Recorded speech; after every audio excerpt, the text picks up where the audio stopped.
Hello, I'm Dr. Herman and welcome back for another video about your chronic condition in this informative video series I'm sending out to you. And this one is about mold and fungal infections. Now, first of all, there are certain labs that can tell if you have an infection, like a blood test that looks at white blood cells and what are those white blood cells responding to in your body. We've got to really figure that out because it's not just about taking an antibiotic. That doesn't fix every ailment in life. Number two, there is a stool test that we can run that will tell us if there's any yeast or fungus in the intestines. But none of these tests will tell us, is that fungus in your liver? Is that fungus or mold in your pancreas, not letting your blood sugar be normal? Is that in your spleen, causing your blood to become more saturated with this bad stuff that circulates through your bloodstream to your brain or to your muscles or to your bones, to your thyroid, to your feet? So mold infections can occur because of the food you eat, and fungus infection can occur because of the food you eat. These can cause a breakdown of your barriers. Your skin is a barrier, meaning you don't want to get an open wound and let fungus get in there or mold get in there because you want to keep your body clean. So if you get a cut, a gash in your skin, what do? You clean it, hydrogen peroxide, stitch it up if it's that deep, put a Band-Aid on it, keep it clean until it heals. Because if you have this infection, what can happen? Gangrene, bad infection, lose a limb, die. Your lungs are a barrier that protect you from any mold or fungus. Your gut, your intestines, your stomach, this is supposed to be strong to protect us. And then you have what's called the blood-brain barrier. There's this invisible force field, so to speak, that is supposed to block mold or fungus from getting up there. If we have any breakdown of the skin, lungs, gut, or blood-brain barrier, you can have this mold or fungus get through. If it's in your body, it can get into your brain and cause neurological disorders, pain, neuropathy, thyroid problems. It can cause anything to go wrong. Autoimmune disease, lupus. A number of things can happen from this. Several types of mold. There's a whole list here. I'm just going to name a few. You can pause this if you want to look at it. Alternaria,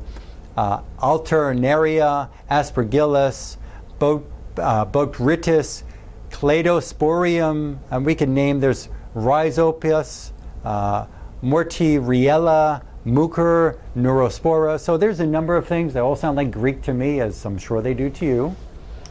But I want to read to you what can happen in the body and how you're getting this if it is in you. Now, why do we have to touch this? Because in that great informative introduction video I put up in the beginning of your website that talks about this web of physiological dysfunction, one of these stressors in that web of physiological dysfunction for your condition is mold.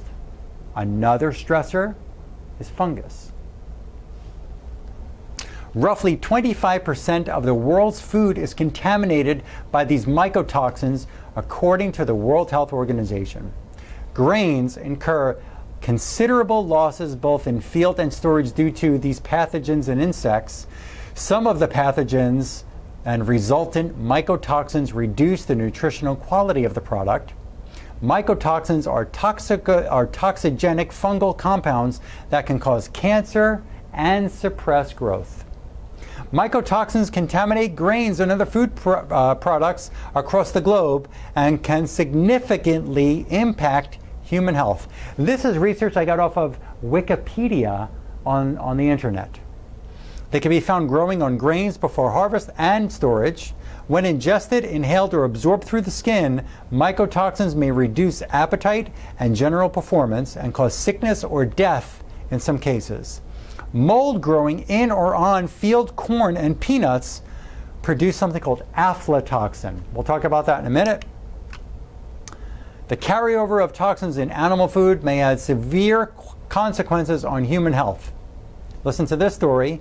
In China, in December of 2011, a scandal involving high levels of a carcinogen called aflatoxin, that's what I just read to you before, corn and peanuts produce aflatoxin.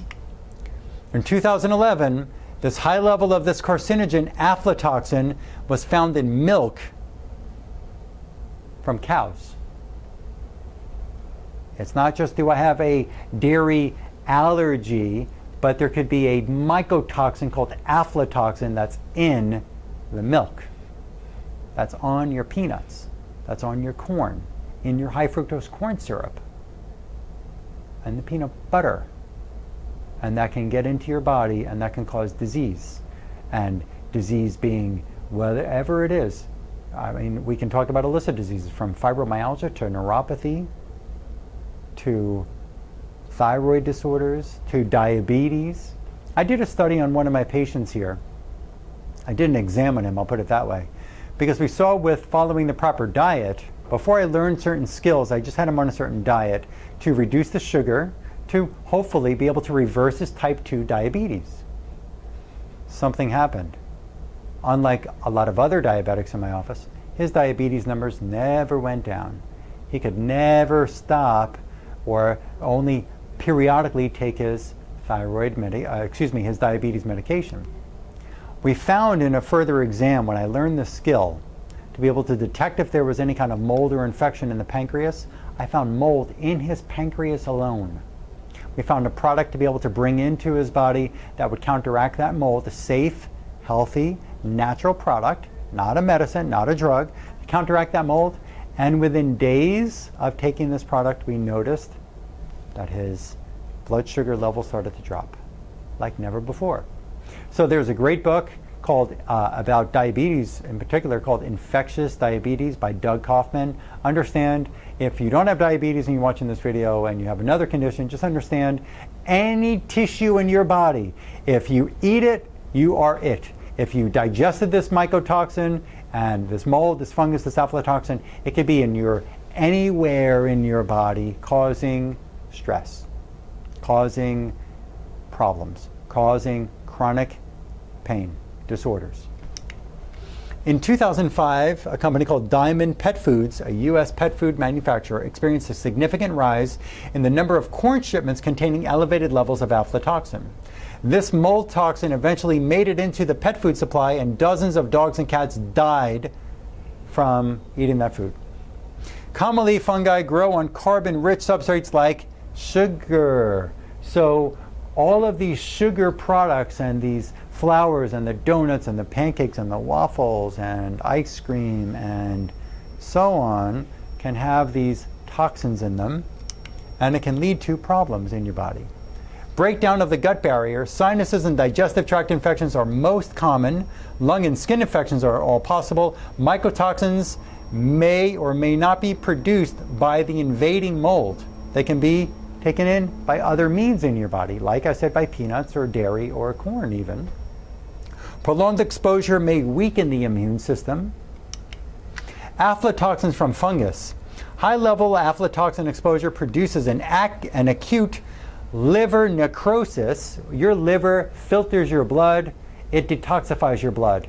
This can cause liver tissue death, resulting later in cirrhosis. You don't have to be an alcoholic to get cirrhosis of the liver. And carcinoma, liver cancer. Acute liver failure is made manifest by a hemorrhage or edema, and we can go on, but understand that getting this toxin into your body from the food you're eating without knowing that it's on the food or the dairy, it can cause liver damage, liver cancer, even death of the liver.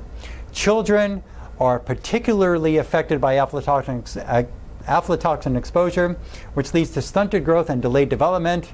Chronic exposure leads to risk of developing liver cancer.